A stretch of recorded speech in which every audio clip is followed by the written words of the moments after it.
Kok bisa Mas Yudi ini terpapar paham radikalisme? Dulu ceritanya gimana? Yang udah jelas di sini kan memang tujuannya sangat bertolak belakang sekali dengan pendidikan di STPDN gitu. Itu berawal dari 2 bulan sebelum saya lulus. Itu saya ikut pengajian. Pengajiannya pengajian resmi. Apa yang disampaikan di pengajian itu masuk banget.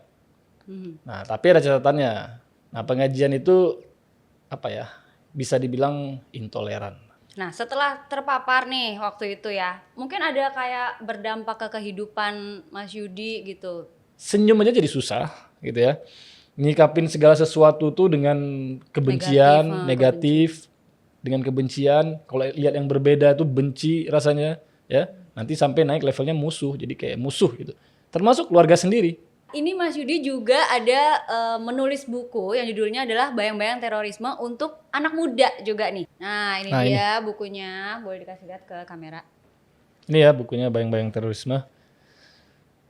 Boleh diceritain dikit mungkin isinya ada apa aja gitu. Di buku ini saya coba ceritakan awal mulanya, kelahirannya, embrionya dari mana terorisme di Indonesia ini. Nah, sampai hari ini. Kemudian saya juga jelaskan tentang isi ideologinya. Apa aja sih, dari mana munculnya? Apa isi-isi doktrinnya? Dari mana dulu dia dibangun? Nah, jadi isi-isi ideologinya juga saya ceritakan. Supaya apa? Kalau orang baca ini jadi ngerti, oh terorisme dari sini munculnya. Oh isi ideologinya ini, doktrinnya begini. Gitu. Jadi ketika nanti ada yang datang, ya mencoba mempengaruhi, udah ngerti nih anak muda. Wah ini sama nih, isi ideologinya seperti yang dalam buku ini. Gitu lah kurang lebih Mbak Fanda.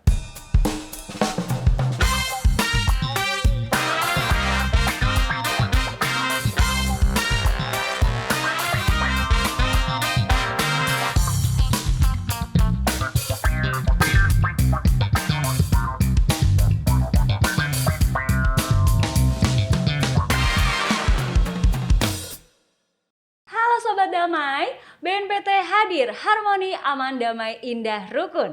Senang sekali saya Fanda Reni dapat hadir kembali untuk menyapa Anda semuanya dalam podcast Cafe Toleransi. Kalau ngomongin terorisme di ruang lingkup pegawai negeri memang cukup mengherankan ya. Pasalnya banyak yang bertanya, kok bisa? Tapi apakah terlintas di pikiran Sobat Damai dari mana sih celah bisa masuknya paham radikalisme ini sehingga bisa saja menciptakan kesan buruk terhadap seorang abdi negara? Lantas apa yang membayang-bayangi seseorang untuk bergabung dalam organisasi yang jelas-jelas sudah dilarang di negara ini? Langsung saja sudah hadir bersama kita di sini ada Mas Yudi. Halo Mas Yudi, apa kabar? Halo Mbak Fanda, alhamdulillah habaget. Wah, itu tadi adalah bahasa Aceh ya Sobat Damai ya. Oke, nah seperti biasa Fanda mengingatkan kita di sini sudah melakukan protokol kesehatan yang sangat ketat sekali. Kita juga sudah swab antigen dan juga sudah vaksin tentunya ya. Jadi kami persilakan untuk bisa membuka masker. Oke.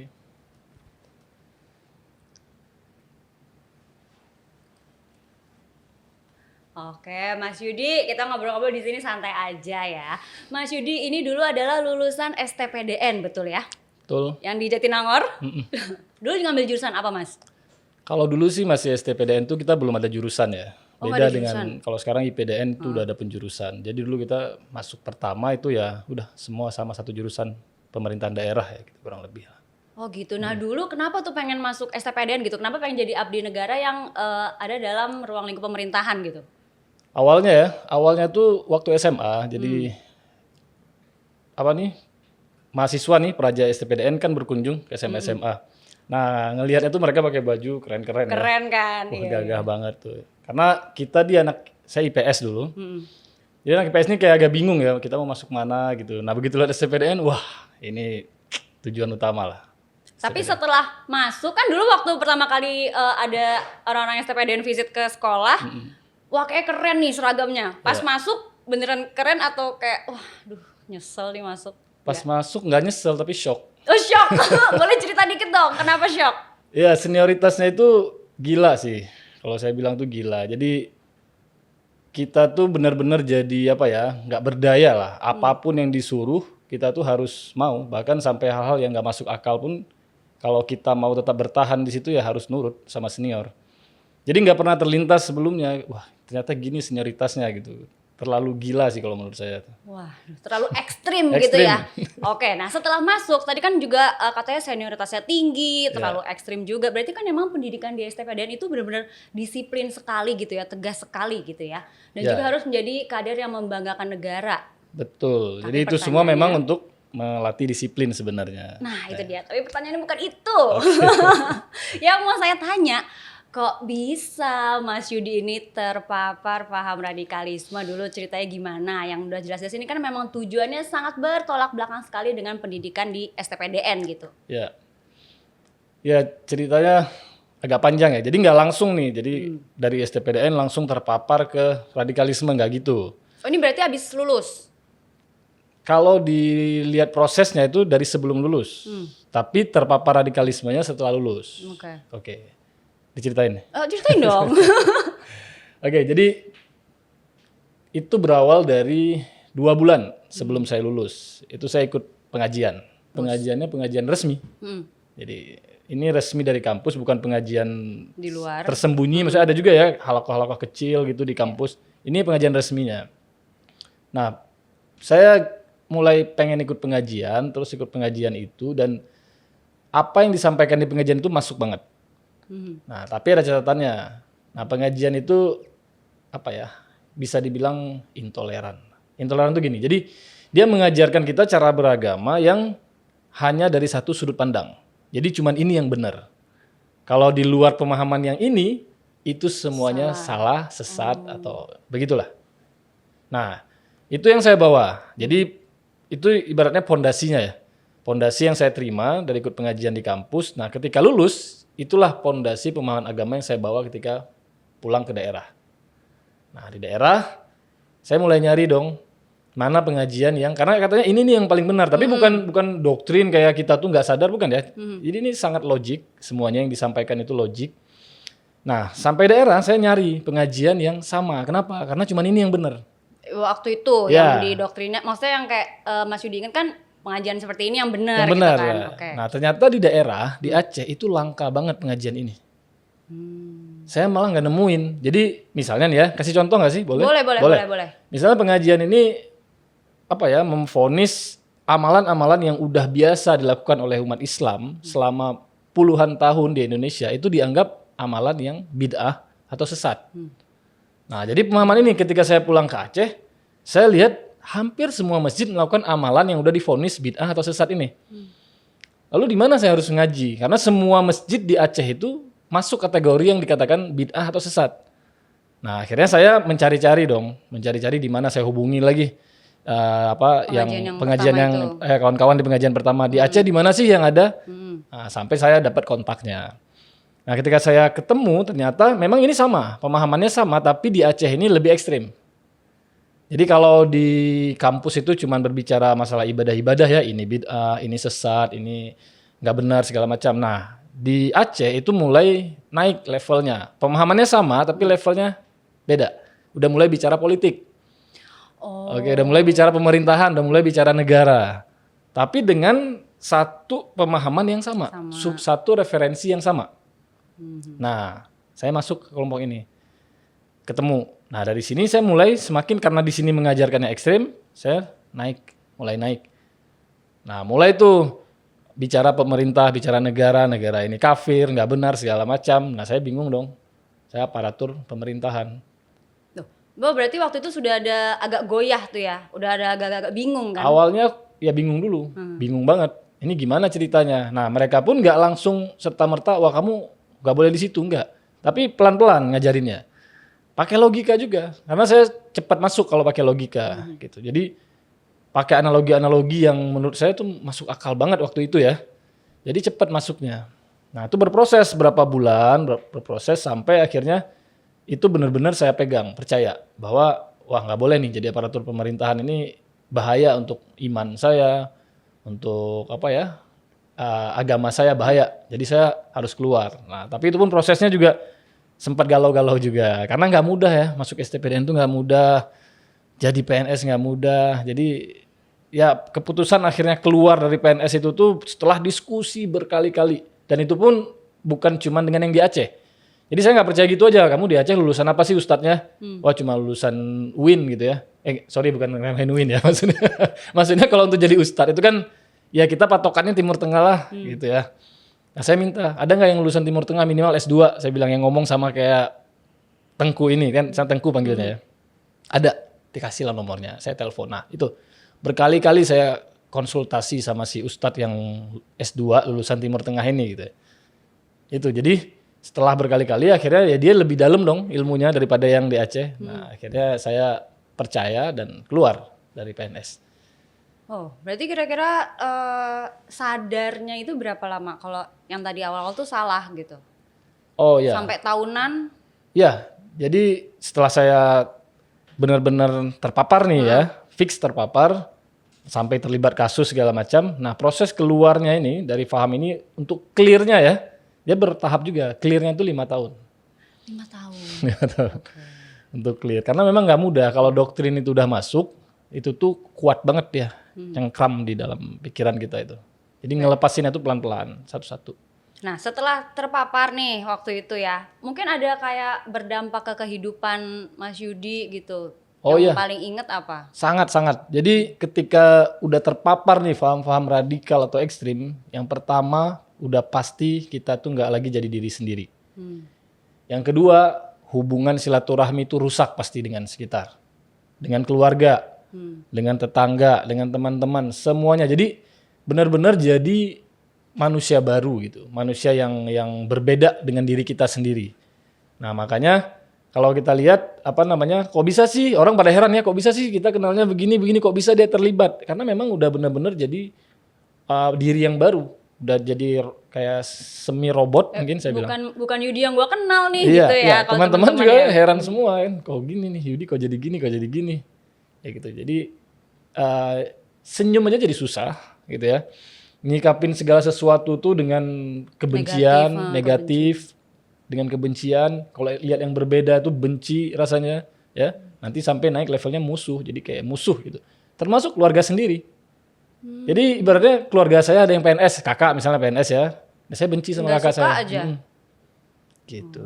Tapi kalau pas sudah terlepas gitu kan, berarti kan keluarga, teman-teman semua balik lagi. Balik lagi, ya. Nah itu susah nggak buat mengembalikan kepercayaan mereka gitu? Ya susah pastinya, karena stigmanya lumayan dahsyat ya. Mantan teroris gitu kan. Wah, orang siapa sih yang berani dekat gitu. Nah, pertama keluar itu juga sulit banget. Ya, teman-teman tuh pada takut. Kita WA aja atau kita telepon aja tuh kayak mereka tuh ketakutan. Ya wajar sih saya nganggap wajar. Karena apa? Karena mereka nggak tahu ini udah gimana nih sekarang dia. Apa masih yang dulu. Nanti kalau aku berteman sama dia ketangkep, aku ikut ketangkep gitu. Jadi susah memang stigma itu. Kalau di masyarakat sih kayak ngelihatnya waduh ngeri nih gitu, males ngomong sama dia. Nah itu jadi bahkan menurut saya tuh tantangan pertama nih bagi kita yang udah pernah terlibat tuh mantan napiter tuh menghilangkan stigma, tuh. Melawan stigma itu tuh yang paling sulit menurut saya tuh. Dibandingkan cari kerja atau cari nafkah gitu ya, stigma itu yang paling sulit, melawan stigma. Oke, nah waktu itu Mas Yudi berdasarkan pengalaman ya, berdasarkan pengalaman sendiri. Kalau waktu itu ngelihat mungkin ada di kelompok atau organisasi tersebut, apa sih yang bikin mereka jadi seperti itu gitu? Apakah mungkin kekecewaan kepada negara atau pengen menjadikan Indonesia ini negara yang Islam atau gimana? Oh ya, sebenarnya kalau kekecewaan itu kalau kita bilang dari segi kebijakan politik misalnya itu nggak terlalu. Jadi yang ditanamkan itu adalah ini negara bertentangan dengan agama. Bahkan ini negara adalah musuh bagi agama. Hah? Gitu? Ya, jadi negara ini doktrinnya itu musuh bagi agama. Kenapa? Ada dalilnya, ada logikanya gitu. Nah jadi kenapa sih orang pada kalau terpapar mau melawan negara? Karena negara ini dianggap musuh agama, bahkan musuh dari Allah Subhanahu Wa Taala. Musuh Allah dianggap. Jadi negara ini musuh. Jadi pemerintah ini adalah musuh Allah. Analoginya tuh kayak kita pasukan Nabi Musa, nah pemerintah itu adalah Fir'aun dan bala tentaranya. Nah gitu, jadi perjuangannya itu dianggap melawan pemerintahannya adalah perjuangan yang suci banget. Jadi makanya siap untuk bunuh diri, segala macam itu karena dianggap ini adalah perjuangan antara pasukan Allah melawan pasukan setan. Ya Allah, ngeri Nah, banget. gitu. Itu. Jadi bukan karena kebijakan politik, wah ini ada korupsi, wah ini harga barang naik, itu nggak ada pengaruhnya di kita. Nggak peduli dengan itu malah. Wah, tapi ini ekstrim juga ya. Jadi kayak Ya. kesannya ayo lawan negara gitu kan, karena Ya. negara musuh kita gitu Ya. waktu itu kurang Musuh- lebih pemahamannya musuh, ya. seperti itulah ya. Wah, oke, sebelum kita lanjut Mas Yudi, tadi kan ceritanya udah panjang, kayaknya lumayan aus ya. Jadi bolehlah, ini Vanda udah siapin kopinya di sini karena kita Oh, kafe ya. toleransi. Oke. Boleh diminum dulu. Kopinya dari mana nih kalau boleh tahu? Dari sini dong. Enggak, maksudnya beansnya. Waduh, saya kurang tahu lagi. Apakah ini dari Aceh? Iya, soalnya saya lumayan pecinta kopi. Enak kopinya. Dong, kapan-kapan bawain dong kopi dari Aceh. Kan Boleh. terkenal banget tuh. Ya. Oke, sebelum kita lanjut, ini ada games kecil-kecilan. Oke, judulnya adalah seberapa toleransi Anda? Jawab cepat. Meskipun Aceh dikenal dengan ilmu agama Islamnya yang sangat baik, bentuk toleransi apa yang pernah Anda lakukan terhadap agama lain di kehidupan? Berteman dengan yang non-muslim. Akrab? Akrab. Yang lainnya mungkin kayak datang ke acara perayaan Natal atau apa? Kalau itu enggak, di Aceh itu hal yang apa ya, tabu, dan di sana juga isu-isu kayak gitu tuh nggak ada. Karena memang Aceh Islam sekali ya. Masing-masing sih kalau saya bilang di Aceh. Tapi kalau pertemanan biasa aja. Bahkan salah satu teman dekat saya waktu SMA tuh dari Nasrani. Sahabat bisa dibilang. Oke, nah ngomong-ngomong Aceh nih, Ya. selain kopi Aceh, Mas Yudi ini juga membangun sebuah yayasan perdamaian Jalin, betul ya? Jalin perdamaian. Jalin Perdamaian, oke kebalik. Yayasan Ya, Jalin Jalin Perdamaian. Perdamaian. Yang sasarannya ini adalah langsung ke kelompok yang berpaham radikal di Aceh. Nah, sejauh ini gimana perjalanannya? Bagus? Oke, saya ini dulu ya. Ini yayasan bukan saya yang dirikan, tapi bareng-bareng. Jadi ini Bareng-bareng. inisiatif kita nih teman-teman dari Aceh untuk bareng-bareng bikin yayasan jadi wadah untuk kawan-kawan, baik untuk kita bagaimana berkoordinasi dengan pemerintah atau gimana kita buat program merangkul kawan-kawan yang terpapar. Karena bisa dibilang di Aceh itu kita pionirnya ya untuk masalah radikalisme ini. Sebelumnya kan isu radikalisme di Aceh itu bisa dibilang nggak ada. Nah pas di kasus kita itu jadi kita semacam merasa ya oke, pasti ini akan ada lagi nih. Dan ternyata benar, makin lama makin banyak di Aceh sekarang kan. Jadi kita coba bangun yayasan untuk merangkul teman-teman. Ini udah berapa lama yayasannya? 2017 kita bangun. 2017. Oke, berarti ini supaya tidak ada lagi yang terpapar begitu ya? Lebihnya sih kita kalau di yayasan ada juga kerjasama mungkin dengan beberapa kampus, dengan pemerintah untuk bikin seminar ya, pencegahan. Tapi lebih ininya sih di gimana ngerangkul kawan-kawan yang udah terpapar. Jadi di deradikalisasinya.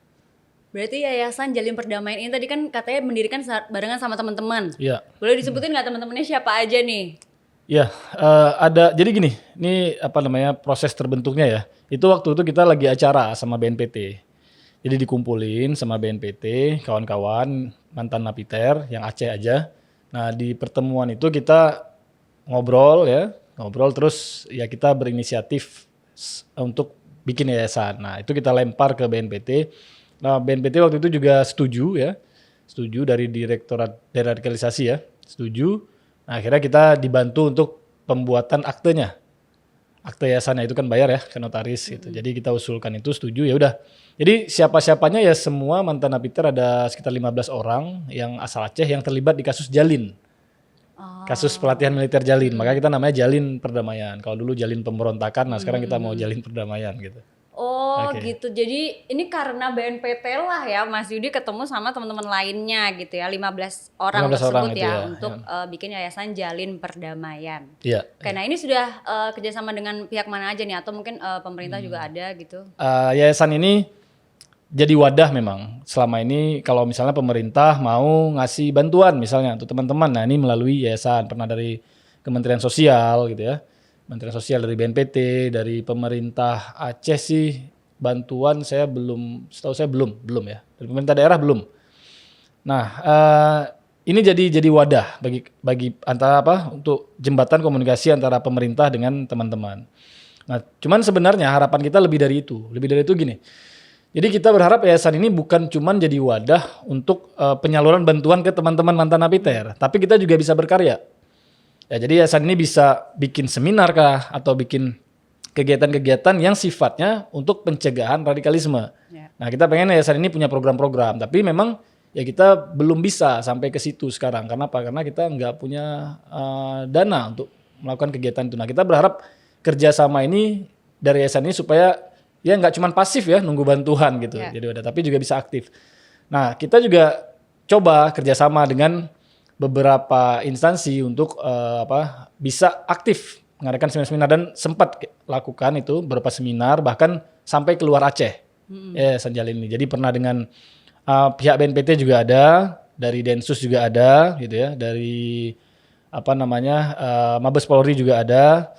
Terus dari pihak kampus juga ada. Jadi kerjasama dengan kampus-kampus yang udah terkoneksi gitu. Kita kerjasama bikin seminar itu juga ada. Cuman sifatnya masih sporadis ya sekali-sekali. Nah, kita berharap ini bisa lebih aktif, yayasan ini disupport untuk bisa lebih aktif punya program tahunan kah atau bulanan, tahunan gitu supaya bisa semakin aktif mencegah paham radikalisme khususnya di Aceh. Pengennya pokoknya program tetap gitu Ya, ya, program supaya tetap, tidak ada nih anak-anak muda. Karena kan tadi juga katanya ke kampus-kampus juga Ya, kan. ke kampus. Supaya nggak ada anak-anak muda yang bisa terpapar radikalisme gitu ya. Betul. Karena gini, pengalaman kita, saya pribadi terutama ya. Kenapa sih bisa terpapar sampai lulusan STPDN? Itu sebenarnya simpel jawabannya. Karena nggak kenal dengan paham ini. Jadi ketika kan dia paham ini, doktrin ini masuknya itu pelan-pelan, nggak langsung ujuk-ujuk negara ini musuh, negara ini kafir, nggak gitu. Iya, saya juga nggak mau, tapi Ya kalau gitu kan, pelan-pelan ya. langsung ya, nah pelan-pelan. Nah, PDKT dulu ya lah. ketika nggak kenal, ini doktrin utamanya apa sih? Mulainya dari mana sih? Kita nggak kenal nih. Nah, nggak kenal itulah, tak kenal maka terpapar. Ada baru lagi nih. Tak kenal maka ya. Jadi kita berharap dengan seminar-seminar ini kita bisa mengenalkan gimana proses paham ini masuk. Bentuk-bentuk doktrinnya seperti apa aja sehingga ketika nanti ada yang datang, ada yang pengaruhi, mereka udah tahu, udah ada proteksinya gitu. Jadi ada proteksi dininya gitu bagi anak-anak muda kalau udah kenal paham ini. Karena saya dulu juga gitu, nggak kenal. Nggak tahu gimana sih paham ini, masuknya dari mana akhirnya. Nggak bisa lagi menghindar ketika dia masuk. Nah gitu sih Mbak Fanda. Tapi selama ini kalau kayak datang ke kampus-kampus gitu, pernah ngeliat nggak kayak anak muda ini terpapar deh gitu? Ada. Kalau seminar-seminar tuh ada. Jadi nanti dari audiens ya, dari peserta, mahasiswa ada yang ini udah mulai nih. Ini udah mulai kena nih. Gitu. Kelihatannya dari mana? Dari dia nanti ngasih pertanyaan. Gitu. Tapi kita senang kalau lagi seminar ada yang kayak gitu senang. Kenapa? Karena ketika dia bertanya dengan berapi-api segala macam itu berarti ada pergolakan. Dia udah mulai kena, tapi ketika dapat materi dari seminar dia kayak merasa terusik gitu ya. Gitu nah, ya. goyah. Nah, ketika dia nanya itu kita senang justru. Wah, ini berarti kena dan apa yang harus kita sampaikan ke dia supaya dia keluar. Bahkan baru aja kemarin di sebelum Ramadan itu sama Mabes Polri tapi pribadi nih ya diundang ke satu pesantren di Banten. Nah, itu tuh luar biasa. Waktu sesi tanya jawabnya tuh wah luar biasa. Tapi alhamdulillahnya justru bisa diredam ketika dia nanya berapi-api nggak terima ibaratnya gitu ya. Nah itu justru senang kita kasih jawaban dan itu dia agak meredam. Nah, biasanya bisa cara itu akan ada komunikasi lagi. Minta nomor HP kah bisa atau ada yang belum tuntas nih nanya lagi. Nah itu. Jadi seminar itu menurut saya penting sekali untuk anak muda. Seminar pencegahan ya itu penting sekali. Masih inget nggak waktu itu pertanyaannya apa tadi yang di Banten? Ya itu sampai gini yang paling sering itu konspirasi termasuk di Banten. Jadi terorisme adalah konspirasi untuk menyudutkan Islam. Penanggulangan terorisme itu cuma menyasar umat Islam begitu ya. Dan dia merasa ini pemerintah yang memusuhi Islam gitu. Jadi doktrin-doktrin itu masuk dan itu sebenarnya bukan doktrin dari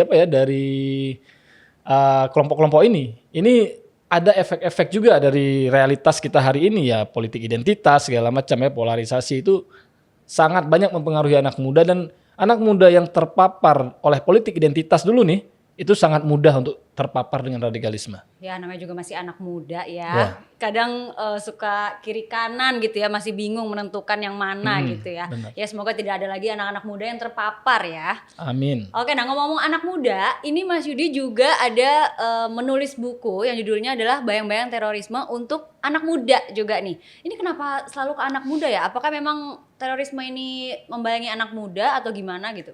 Ya, anak muda itu bisa dibilang kelompok paling rentan dan sasaran utama. Kenapa? Ya tadi kata Mbak Fanda, mereka masih mencari-cari jati diri ya, masih mencari identitas. Jadi masih menerima semua yang datang. Nah, nanti siapa yang paling kuat mempengaruhi, dialah yang menang. Gitu ya, anak muda. Makanya anak muda yang paling harus diperhatikan kalau menurut saya. Karena kalau udah misalnya udah 40-an itu ya mungkin bisa ada 1-2 ya. Nah ya biasanya usianya berapa tuh? 20-an, 20 sampai 30 itu masih rentan banget. Bahkan sekarang itu sudah mulai 15 sampai 20 ya. Jadi 15 sampai 30 itu udah Masih sekolah. ya. Kemarin ada yang 16 tahun kan terlibat terorisme gitu. Jadi mulai dari 15 sampai 30 tahun itu udah mulai rentan sekarang untuk terpapar. Mas Yudi bawa bukunya kan tadi ya? Bawa. Boleh dong dikasih lihat ke sini. Itu Mas. Oh, iya. Nah ini dia bukunya, boleh dikasih lihat ke kamera. Ini ya bukunya Bayang-Bayang Terorisme. Boleh diceritain dikit mungkin isinya ada apa aja gitu. Ya, ini sebenarnya tesis saya. Ya, tesis yang saya bukukan. Isinya tuh tentang genealogi atau sejarah dari mana sih terorisme di Indonesia ini muncul. Kenapa saya bahas itu? Karena ya itu tadi, isu konspirasi itu terlalu kental menurut saya. Jadi orang, apa sih efeknya selalu mengatakan terorisme ini konspirasi. Orang jadi nggak percaya ketika dibuat program-program penanggulangan.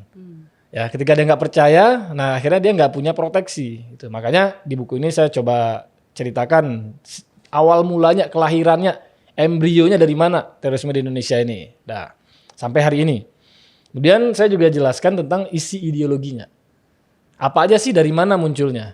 Apa isi-isi doktrinnya? Dari mana dulu dia dibangun? Nah, jadi isi-isi ideologinya juga saya ceritakan. Supaya apa? Kalau baca ini jadi ngerti, oh terorisme dari sini munculnya. Oh isi ideologinya ini, doktrinnya begini. Gitu. Jadi ketika nanti ada yang datang, ya mencoba mempengaruhi, udah ngerti nih anak muda. Wah ini sama nih, isi ideologinya seperti yang dalam buku ini. Gitu lah kurang lebih Mbak Fanda. Oke, ini kalau Sobat Damai ingin mendapatkan bukunya bisa di mana? Di toko buku terdekat? Sudah ada? Atau hubungin Mas Yudi apa gimana? Ya hubungi aja ya. Oke. Sukses untuk bukunya Mas Yudi. Amin. Dari pengalaman Mas Yudi yang tentunya sudah menjadi pembelajaran hidup selama ini ya, apalagi waktu dari zaman muda sampai dengan sekarang gitu kan. Nah selanjutnya ada target apa sih yang mungkin belum dicapai gitu, atau mungkin ada tujuan hidup apa lagi lainnya ke depannya? Ada. Apa ya? Saya itu kalau di keluarga atau lingkungan itu kan dianggap apa ya? Misalnya orang udah pernah mencapai target gitu ya, mimpinya tiba-tiba jatuh lagi gitu ya. Apa sih namanya? Apa ya? Kita istilahkan apa tuh? Ngenes atau apa? Ya enggak juga. Jadi ibaratnya kan namanya pengalaman, tapi kan ya, sekarang udah bangkit lagi. Ya, maksudnya gini, mungkin ada orang terpapar dan dia sendiri masih mencari gitu ya. Nah, kalau saya kan dianggap waktu itu udah lulus STPDN tuh ya, teman-teman sekarang angkatan saya udah pejabat semua nih. Gitu kan. Jadi lu udah di jalur yang enak gitu. Tiba-tiba harus jatuh. Iya. Jatuh gitu ya. Nah, target saya tuh apa ya? Ingin, ini semacam ambisi pribadi sih, bahwa sejatuh apapun kita, seterpuruk apapun kita masih bisa bangkit. Jadi hidup itu nggak berakhir hanya karena kita jatuh, terpuruk, gagal. Jadi ingin jadi inspirasi juga. Jadi gimana kita yang jatuh terpuruk bisa bangkit lagi, bahkan target saya melebihi pencapaian dari seorang lulusan STPDN. Itu target ambisi ya. Mudah-mudahan bisa tercapai ya. Amin. Atau mungkin nanti mau ada buku baru lagi yang terbit? Rencananya, kalau ini kan karena kajian akademik ya. Nah, nanti rencananya pengalaman pribadi.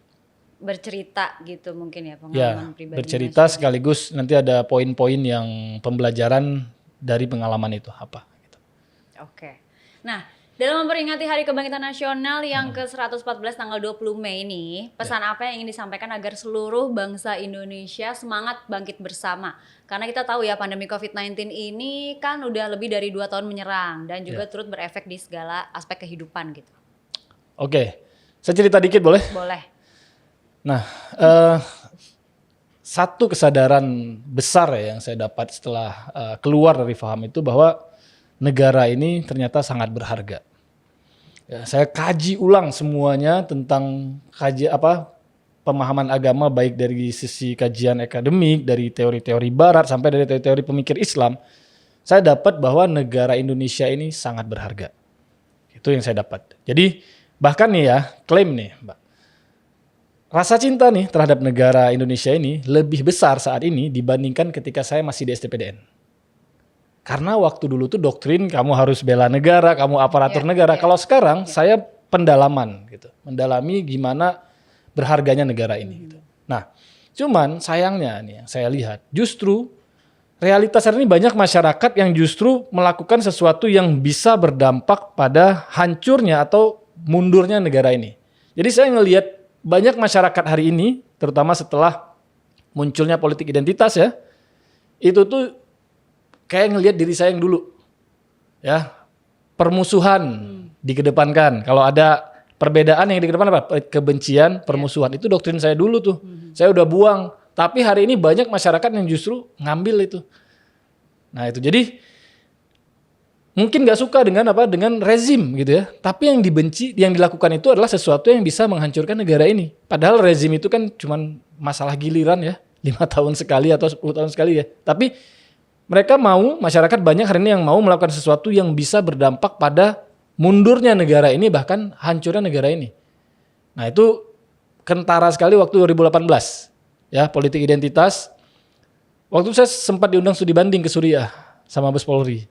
Ya, jadi sama rombongan ormas-ormas gitu ke Suriah. Nah kita studi banding, kita teliti, kita riset apa sih penyebab konflik Suriah yang sebenarnya, kita wawancara banyak pihak dan ternyata yang kita dapatkan apa? Konflik Suriah bisa begitu besar diawali oleh politik identitas. Oleh permusuhan, polarisasi ya, terbelahnya dua kelompok masyarakat. Nah ini kan ketika ini dilestarikan terus, ini sebenarnya membahayakan Indonesia. Kenapa? Mungkin masyarakat nggak ada yang berpikir untuk menghancurkan negara ini seperti Suriah. Tapi ketika kondisi ini dilestarikan, akan ada pihak-pihak yang coba menunggangi, entah itu state aktor ya atau non state aktor. Nah ini yang saya menyayangkan kondisi hari ini, politik identitas ini masih nggak selesai-selesai, belum move on gitu, ya perbedaan dikit, kebencian, permusuhan. Nah ini yang saya secara pribadi harapkan masyarakat harus sadar dengan ini. Udahlah, kita ini satu bangsa, satu bangsa, satu negara. Founding Father udah ngasih negara yang sebenarnya bagus banget ya. Kalau kita nonton film-film perjuangan tuh gimana beratnya perjuangan. Nah kita tugasnya nih, ya kan? Suka nangis nontonnya. Ya, kita tugasnya nggak lagi harus berperang, tapi membangun gitu. Kenapa kita nggak fokus ke situ? Apalagi ini di momen Hari Kebangkitan Nasional ya. Seharusnya kita fokus terus untuk gimana membangun warisan nih dari para Founding Father supaya negara ini bisa jadi negara maju, bahkan negara adidaya karena dia punya potensi ya Indonesia ini. Itu sih Mbak Fanda. Oke, terakhir Mas Yudi, mungkin ada harapan nih atau pesan untuk Sobat Damai, anak-anak muda semuanya supaya tidak terpapar paham radikalisme. Oke, ini bisa dikatakan vaksin ya kalau untuk masalah radikalisme. Jadi intoleransi itu bisa saya katakan fondasinya. Merasa paling benar sendiri, ya menganggap semua yang di luar pemahaman kita itu salah, itu adalah fondasinya, akarnya bisa dibilang dari radikalisme dan terorisme. Maka kalau anak muda pengen selamat nih dari radikalisme, satu aja kuncinya, selalu open minded. Oke, jadi setiap apapun pemahaman yang masuk, masih banyak referensi lainnya tentang ini. Jadi selalu open minded. Oke, ini kan menurut lu, gue cari dulu yang lain. Jadi nggak pernah melihat satu masalah itu dengan satu sudut pandang. Ya. Kalau bisa seperti itu, insya Allah itu aman dari terpapar paham radikalisme atau terorisme. Gitu. Kita tidak boleh juga ya selalu bilang kayak pendapat gue yang benar gitu. Iya, yang paling benar. Jadi kita itu harus open minded dan coba melihat dan mendengarkan juga pendapat-pendapat sekitar gitu kan. Cari juga yang benarnya seperti apa. Ya. Bisa jadi pendapat kita juga salah gitu ya. Iya, benar. Oke, kalau gitu terima kasih banyak Mas Yudi sudah mampir ke Cafe Toleransi dan ngobrol-ngobrol barengan di sini. Sukses untuk bukunya, sukses juga untuk Yayasan Jalin Perdamaiannya gitu ya. Amin ya. Terima kasih ya Mbak Fanda, sama-sama. Saya juga senang nih bisa diundang ke acara ini ya. Ini pengalaman baru lah. Terima kasih. Nanti kapan-kapan main lagi. Insya Allah. Oke, terima kasih Mas Yudi. Iya, sama-sama Mbak Fanda. Oke Sobat Damai, di episode ini kita bisa belajar dan memahami untuk mengemban pendidikan itu tidak cukup hanya dengan teori, lalu sampai ke rumah, lalu rebahan gitu ya. Penerapan dan juga relasi lingkungan yang positif itu sangat berpengaruh untuk kita mengukur seberapa berkualitasnya diri kita dalam memahami apa yang sedang kita lakukan. Maka mulai sekarang nih, pinter-pinterlah dalam memilih sebuah pertemanan. Karena jangan sampai justru kalian yang terjebak dan menyesal terhadap dampak yang akan dirasakan. Oke Sobat Damai, akhir kata saya Vanda Raini bersama dengan Saya di Zulfahri. pamit undur diri. Salam damai dan Salam Indonesia Satria.